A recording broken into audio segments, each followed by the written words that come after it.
In what Kyiv hopes will be a turning point after nearly a year of war, the U.S. changed course on Wednesday and announced it would send 31 of its most advanced battle tanks to Ukraine, helping to break a global stalemate on the weapons that Ukraine says are desperately needed to fight off Russian forces and potentially reclaim occupied territory in the east and south.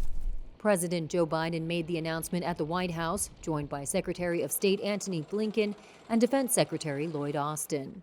Armored capability, as General Austin will tell you, has been critical. And that's why the United States has committed hundreds of armored fighting vehicles to date, including more than 500 as part of the assistance package we announced last Friday. And today I'm announcing that the United States will be sending 31 Abrams tanks to Ukraine.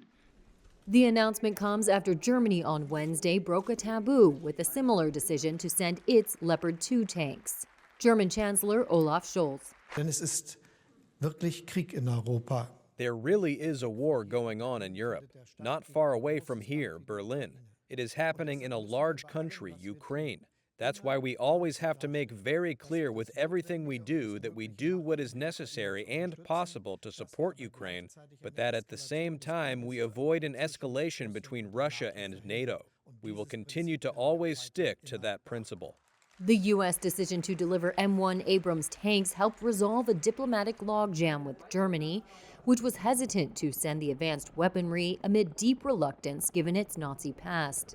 Angela Stent, Georgetown University professor emerita and author of Putin's World, Russia Against the West and the Rest, says it's a long-held caution in the country.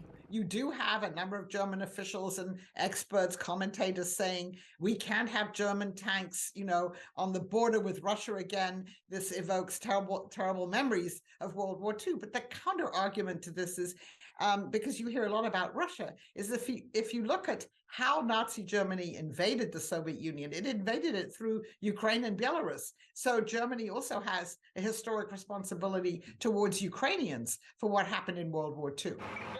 There was also hesitation in Washington, where officials were wary of the idea of deploying the Abrams, a highly sophisticated and expensive weapon, which is difficult to maintain, requires extensive training, and provides a logistical resupply challenge because it runs on jet fuel.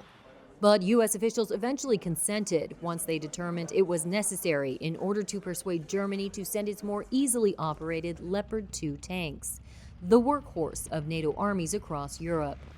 Kyiv has been calling for months for Western battle tanks that would give its forces greater firepower and protection, hoping to break through long static front lines.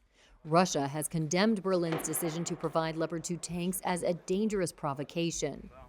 But on Wednesday, Biden said the move wouldn't escalate the war, saying the new weapons are not an offensive threat to Russia. He also thanked Germany for its decision, saying the country had really stepped up. Putin expected Europe and the United States to weaken our resolve.